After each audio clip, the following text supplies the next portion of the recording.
What's going on, everyone, and welcome into another episode of Expected Bets for your go-to podcast for all things hockey betting.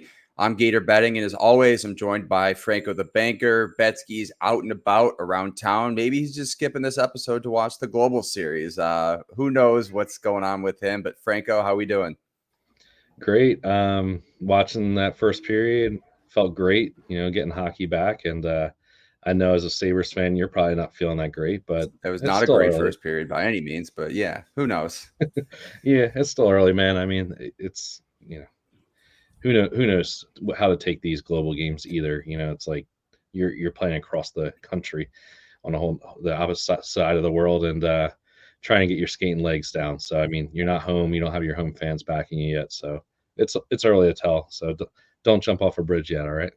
Yeah, I'll wait till maybe the 42nd or 50th game to kind of go into full panic mode with this team. But yeah, I agree. It was nice to just get hockey back, and you're like, okay, all right, things are starting to turn around. Great. See, October's, I mean, the best, right? You got playoff baseball, the NHL's back, NFL's in full swing, college football. You really can't ask for much more. So, but today we're not here to talk about the our favorite months or seasons of the year. So let's get into the team breakdown for the Calgary Flames. All right, getting into the team breakdown for the Calgary Flames. Franco, they make a few offseason additions, but before we get into that, last season it was kind of a mess, right? They bring in a new GM. He had a kind of tons of outstanding contracts. This team was kind of in a weird territory, and it essentially started from kind of that big trade with Florida. It kind of felt like it was an even trade at the time. And clearly that hasn't been the case. It's been pretty lopsided. Calgary's kind of been in this weird area, and we look at this roster heading into this year, and they don't look great by any means. They're not projected to make the postseason, and it's almost kind of the start of a rebuilding phase. It feels like in Calgary. Yeah, it's like a weird kind of construction we have here because you Yeah, have vets, you have like guys that are going to be there for a little bit longer, these vets, and a couple of young pieces that kind of have shown some flashes in Zary and Pospisil look decent at times last year. I mean, they're still young. It's just I don't know what to make of Kadri's getting another year older, and Huberdeau just hasn't looked right since the trade. Basically, I mean, we thought maybe it was Sutter that was dragging him down. Last year was a little bit better for him, but still not really the guy we saw in Florida that was just pretty much a point per. You were betting like minus 200 for his point.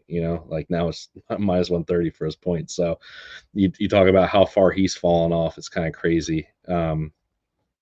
Yeah, I don't know what to make of this roster. It feels really weird. They add Mantha, who has just kind of disappointed. I know he showed some flashes back in Detroit, and then had some injuries, and then popped a little bit in Washington. But I don't know. I don't really think he's going to bring much to the table here. Yeah, I don't know. It's weird. They brought in Sharangovich last year, Kuzmenko last year, who's been up and down. It's like it feels like a hodgepodge with like no kind of clear direction because you have so many of these veterans blocking the youth, I guess you would say, and Zary and Pospisil aren't going to get a ton of playing time until these guys like older vets kind of start clearing out. It feels like. yeah. We saw Hauska take over last year, and who he replaced Daryl Yeah, Sutter. Sutter. Yeah. And we were kind of high on this team last year, if I remember correctly, right? We were like, okay, the locker room was pretty much in disarray from all that you heard the offseason, kind of as they ended that season. And we're like, okay, all right. Like he was the assistant coach. He kind of knows the flow of this team, knows kind of what buttons to push, what not to push. And I wouldn't necessarily blame kind of the disappointing season on him, like all of it. They're two kind of big guys, Huberdeau and Kadri, didn't really perform at all last season. And you're right, it is such a weird area where this team is. I mean, we'll get into the betting stuff later, but only projected 81.5 points. And it feels like if they are going to maybe make like a wild card contention run, it's going to be on the backs of those two. Yeah, I agree. I mean, they're still good players in theory, right? Like the names pop when you see you pull this team up. You're like, okay, they have Backlund and Kadri, Coleman. I Yeah. mean, there's guys that can produce here. Even Uyghur, who was the other piece in that Kachuk trade, is a pretty darn good defenseman. Finally, Dustin Wolf's going to get some run and maybe get a chance to earn that starting role. Obviously, Markstrom's out and on New Jersey now, so he had been up and down too with this team. Like he had good years and bad years. So I don't know. I mean, the team still looks pretty good on paper. The depth. It looks like they have three lines that can score when it really comes down to it, right? Like, um, so do they get better goaltending this year? Blue line looks a little wonky, kind of. I guess they bring in Bean and Ball. Rasmus Anderson's still pretty solid too, but um, I don't know, man. I don't know. It's like they just feel like very middling. There might be points this season I feel like you can back them, but overall, yeah, I'm not super excited here. Yeah, and they kind of did a little bit of a reset almost. They had 7 pending UFAs heading into this offseason. Gilbert moves on, Lindholm moves on, Hannafin moves on, to name a few. And so it feels like while they still have, you want to say like a core in place, if you want to call it that, they still are without a direction moving forward, and kind of where they want to go with this team. I feel like a lot also depends on this goaltending situation, right? With Wolf coming in as a rookie, he's pretty high in the Calder odds. But if him and Vladar don't click, I think that's kind of going to be one of their missing pieces as they try to turn things around in Alberta.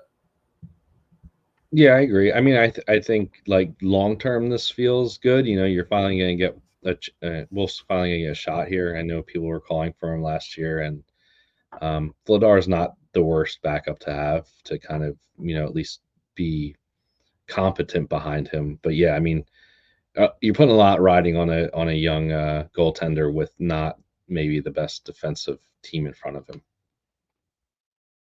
Yeah, I would certainly agree. Is there anything else you kind of wanted to touch on this team? It's a weird position that they're in, right? Because I mean, we were high on them 2 years ago when they made the trade. We're like, all right, it's a shakeup that they need to kind of get over this hump and be a playoff contender, maybe even make a run at the Stanley Cup. And now, 2 years removed from that trade, you're like, didn't necessarily pan out in a way, whether not so much blaming the GM at the time, but more so just kind of the overall makeup of this roster and front office. It seems like not even front office, coaching staff. Yeah, I mean they really botched the Kachuk thing in general. I know, like looking back, it was he had signed like a 3-year bridge deal, going back 1,000 years at this point. It feels like, but they had he wanted to stay there long term, and then they didn't want to pay him because they signed. I think it was like Michael Frolik or something ridiculous is who they use that money on because they didn't want to sign him to like a 7-year deal, and like that's what's gonna that's what ended up being the whole reason why Kachuk was on his way out a couple of years back. So Yeah, to be fair though, it feels like the longer term deals weren't necessarily kind of a major part of the NHL before that, right? And now in the past year or so, that's all these superstars are getting is your 7 or 8 year deals at the minimum, right? yeah, yeah. I mean, it feels like you have to do that, especially when you're in a market that's not particularly like a desirable place to play. I mean, It's I'm not not a knocking. destination wedding. Yeah, yeah. I'm not knocking Calgary. Like I'm sure it's a nice place to be, but like players aren't going to be excited to come to Calgary, at least for the most part. So if you have a talented player like Kachuk, like you got to lock him up and make him the face of your franchise. And I feel like that's what this team is missing right now. Like who's the face of this team right now? I mean, obviously Backlund's the captain, but like, is it him? Is it Kadri? I can't really say like in any given game if I'm a Calgary fan, like who's going to score that clutch goal, who's going to be that guy that plays up to get you across the line to get you a win. And they had the guy. It sucks looking back now as much as Kachuk has developed into just a player like that. They had the guy. It just sucks. Yeah, and I think they were hoping Huberto was going to become that new guy, right? And that hasn't Yeah. panned out. But hey, maybe he has a rebound season this year. It's only time will tell. But before we get into the best and worst case scenario for the Calgary Flames, I'd like to talk to you about our sponsor, BetterHelp. This episode of Expected Bets 4 is brought to you by BetterHelp. Have you ever stopped to think about something new you'd love to learn? As adults, we don't always make the time to learn we used to when we were kids. Kids are constantly exploring and growing, but somewhere along the way, life gets busy and we lose some of that curiosity. What's something you've been wanting to dive into? Maybe it's cooking, picking up a new language, or even figure out your golf game to finally beat your new friend. Just because we're older doesn't mean we have to stop growing. In fact, therapy can help you reconnect with that sense of wonder. It reminds you that your back to school moment can happen at any time. Therapy is not just for people who have gone through something major, it's for anyone looking to be the best version of themselves. Therapy can help you learn positive ways to cope with stress, set healthy boundaries, and tackle challenges with more confidence. It's really about giving yourself the tools to thrive and grow, no matter what stage of life you're in. If you're thinking of starting therapy, give BetterHelp a try. It's entirely online, designed to be convenient, flexible, and suited to your schedule. Just fill out a brief questionnaire and get matched with a licensed therapist and switch therapists anytime for no additional charge. Rediscover your curiosity with BetterHelp. Visit betterhelp.com/THPN today to get 10% off your first month. That's BetterHelp, HELP.com/THPN. Now back to the show. Getting into the best and worst case scenario for the Calgary Flames, Franco, we'll kind of turn this thing around. I'll give you the best case here to give some Flames fans some hope. Feels like it's maybe a wild card contention at best. I don't really see this team making a deep playoff run. Yeah, I mean, I guess it comes down to Wolf, right? If Wolf plays well and he ends up being the prospect that they think he's going to be, I think this team can score. I think they have enough pop offensively, so they could be on that fringe, especially with the Kings losing Doughty. And I think in general, like most of us are, at least on this show, aren't super high on the Kings. So I think if that like fourth spot is kind of up for grabs in this division, we'll see, when we discuss these other teams. But I think that's your best case scenario here. I mean, Wolf develops, Zary continues to develop. I thought he, like I said, showed some pretty nice flashes last year. He looks like he could be a decent player in this league. And yeah, Huberto and Kadri are the guys they're supposed to be, really. I mean, like I said, man, Huberto used to be awesome. And I mean, I know he's what, like 32 or something like that, probably at this point. I forget, but he's not like that old where he should be just falling off a cliff. Yeah, I would certainly agree. In worst case, it feels like they stay in this purgatory zone, right? Of they have Kadri, Huberto, Backlund, Coleman, but they also have these young guys moving forward. Kuzmenko, like Zary, Ball, like young group moving forward, and it just kind of stands in this weird area where they don't make the playoffs again, but they also don't really advance as a team moving forward. And then it becomes time for UFA season next year, and you have your captain sitting there, Backlund, and he's like, this team has no direction. I kind of want to finish my career elsewhere.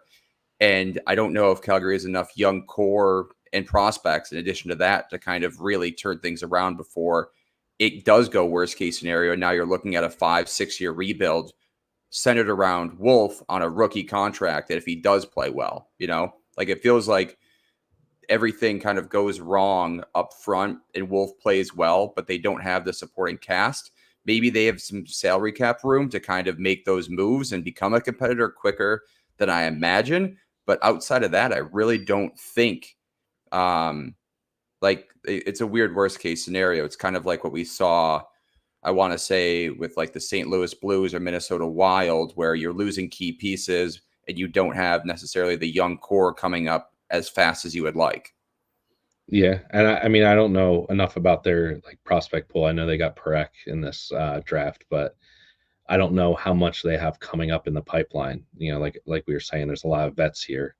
Eventually, these guys are going to want to move on. This could be like a seller towards the trade deadline, and it starts to look worse. I think the worst case really is that players like vets continue to not want to be here and want to be shipped off. And I know Hannafin was a guy that felt like he was there for a while, and he wanted out. And I know there was rumors of Backlund wanting out a couple of years ago, before being given the captaincy. So I think that's like just a bad look in general for this team if that continues.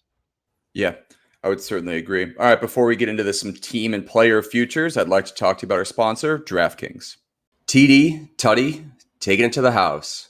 Whatever you call a touchdown, they matter more at DraftKings Sportsbook, an official sportsbook partner of the NFL. Ready to place your first NFL bet? Try betting on something simple like a player to score a touchdown. The NFL season is back in full swing, and who doesn't love rooting for a touchdown? So be sure to check out the latest odds at DraftKings Sportsbook.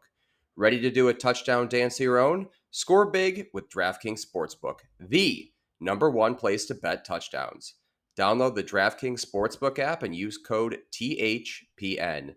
That's code THPN for new customers to get $250 in bonus bets when you bet just $5 and get 1 month of NFL Plus Premium. Only at DraftKings. The crown is yours. Gambling problem? Call 1-800-GAMBLER. In New York, call 877-8-HOPE-NY or text HOPE-NY 467-369. In Connecticut, help is available for problem gambling. Call 888-789-7777 or visit ccpg.org. Please play responsibly. On behalf of Boot Hill Casino and Resort in Kansas, 21 and over. Age and eligibility varies by jurisdiction. Void in New Hampshire, Oregon, and Ontario. Bonus bets expire 168 hours after issuance. For additional terms and responsible gaming resources, see dkng.co/ftball. NFL Plus Premium offer available only to new and former NFL Plus subscribers. Additional NFL Plus Premium terms at nfl.com/terms. Getting into some team and player futures, we're going to start with the team here. DraftKings currently has their regular season points total at 81.5. They're plus 380 to make the playoffs, minus 500 no, 60 to 1 to win the division, 40 to 1 to win the conference, and 750 to 1, to win the Stanley Cup, which is crazy. I personally, this is kind of a stay away team for me when we're looking at the team market. I don't necessarily like their team total. I don't like them to make the playoffs. No, obviously at minus 500 is kind of out the door, but it's a weird team to bet on because you really don't. There's a lot of unknowns. I'll just put it kind of blunt. There's a lot of unknowns with this team, and with the rookie goaltender, it adds another unknown to the equation. That's kind of a huge X factor. Yeah, I agree. I mean, I'm not touching any of these. I think this is going to be more of a team you want to see how they look early to start the season. If Wolf is not good, or Vladar takes over the 1A role and he's still Vladar, like this looks like it could be an over team. But that's really all I would be looking at in general for this team at this point, because I just don't see value here. I mean, I'm not betting them to miss the playoffs. I'm not going to take their their point total or anything like that. So just stay away and see how they look. Maybe they'll surprise us. Who knows? Yeah, I certainly think they're going to be kind of a scrappy team when all is said and done, and they are going to probably win a few games that you don't expect them to. Moving along to the team or the player futures, only one is listed on DraftKings, which is pretty interesting, especially when you look at even some of these teams worse than them, and they have 3 to 4 guys listed on DraftKings for player odds. So Sharon Govich is the only guy listed. His points total is at 55.5, and his player goals is at 25.5. Last year, he had a career high of 59 with 31 goals and 28 assists. And the 3 years prior, he was with New Jersey, where he had 30 points, 46 points, and 30 points. Franco, the total seems a little high here at 55.5 for me. We saw him take that step forward, play his first full season for this Flame squad. But again, it's always tough to kind of back a player coming off a career high season, and it kind of leans more towards taking the under. Yeah, I mean, I don't think I want to go either way here. I like backing him in certain spots last year in general, but yeah, I mean, I don't know. I feel like there's so much in flux here with these lines. Like, he could be the second line guy, or he can get bumped up to the first too. So, yeah, I'll probably stay away because I'm just not interested. I think in general, like game to game, there could be value here on some of these guys. I know, Kuzmenko against the Sharks, like just fire him up every single time. Stuff like that would be more what I'd be interested in general for this team. But I think there will be value betting them in season as opposed to taking any kind of futures here. Yeah, and if he does stay on that second line, you don't know what type of chemistry he is going to have with Monta, who's one of their new additions, and Zary as well, kind of a younger player. So it's kind of a complete stay away. 25.5 goals, I think would be probably, if I did have to give a play out, would be my best bet, if you want to call it that, in quotation marks. I'm probably not going to play it, but for the viewers who are Flames fans and want some action, I like the under at 25. Had 31 last year. His highest after that was 24. 2 other seasons were 16 and 13. So he can get on the board as a playmaker, but in terms of kind of being that primary shooter, I'm not sure he's going to be again, especially if he does get bumped up to that top line. I think it almost hurts him going up to that top line when you look at his goal total. Yeah, that's fair. I could see that. I mean, it again, it depends on his line mates. If he's with Huberdeau, who's more of a playmaker, then you could see that goal total go up. But yeah, I mean, I think there's going to be a lot of flux with these lines, and unless something crazy happens where two guys really hit it off and stay together. It seemed like Kadri and Kuzmenko were kind of stapled together last year for the most part. So we'll see if that stays as well. Yeah. Looking at the trophy market, doesn't look great for this team here. I'll put it bluntly, Franco. The only guy, or the only award, excuse me, that I think's worth kind of mentioning is going to be that Calder race with Wolf listed at 18-1. This has kind of been a hot topic of discussion on this podcast. Of the Calder race, we've probably given out 8-10 guys, it feels like, as we're kind of rounding up these season previews, and Wolf hasn't come up. It's just really hard for a goalie to win this award, as the NHL has kind of slowly progressed most of these awards. You can see in the Norris of just most points, right? Like flashiest player, who's going to put up the most points. And I don't know if you know off the top of your head, do you know when the last time a goalie has won the Calder? I don't know. I could look it up real quick. Yeah. I feel like it's like you said, it's hard. It's hard for that to happen for a goaltender because everybody's looking at points. Everybody wants to see goals. And Steve Mason, 2009, I believe. So, yeah. And then Andrew Raycroft back in 2003. So, yeah, I mean, it's just not common, especially with the kind of firepower we see at the top here and the situations these guys are in. Now, he will have every opportunity, right? He should start a bunch of games here. And again, if this team surprises and he gets a good amount of wins and ends up You being the don't know, guy though. that we think.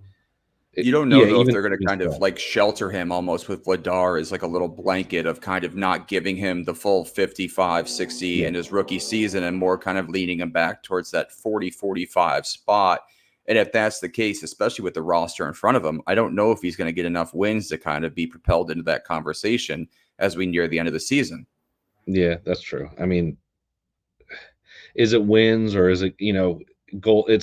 It's a lot more clear with the skaters, right? Because like it's typically points. Like it's a very clear thing. It's like, okay, this guy had led the all rookies in goals or all rookies in points, whatever it is. Like that's why we're voting for him. As opposed to a goalie, it's like, is it wins or is it save percentage or expected goals above expected? Yeah. Yeah, I mean it's tough. So again, he would have to be really, really good.